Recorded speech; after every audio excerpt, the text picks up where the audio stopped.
तिलारी नदीच्या अचानक वाढलेल्या पाण्याच्या प्रवाहात घोटगेवाडी कॉजवेवरून वाहून गेलेल्या 6 वर्षीय चिमुरड्याचा मृतदेह अखेर दुसऱ्या दिवशी शोध पथकाच्या हाती लागला। रेगन दिलीप वडावर वय 6 वर्षे, राहणार छत्तीसगड असे या चिमुरड्याचे नाव आहे। कॉजवेच्या शेजारी त्याचा मृतदेह आढळून आला।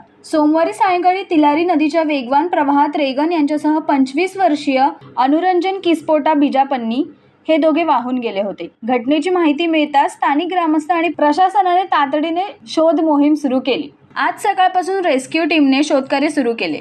दोडामार्गाचे तहसीलदार राहुल गुरव यांनीही रेस्क्यू टीम सोबत पाण्यात उतरून शोधकार्यात सहभाग घेतला। अखेर कॉजवे परिसरात रेगनचा मृतदेह सापडला, मात्र अनुरंजन किस्पोटा यांचा अद्याप शोध लागलेला नाही। त्यासाठी शोध मोहीम सुरू आहे। या दुर्घटनेमुळे घोटवेवाडी परिसरात शोककळा पसरली आहे। पंकज मडे, जनशक्ती, दोडामार्ग।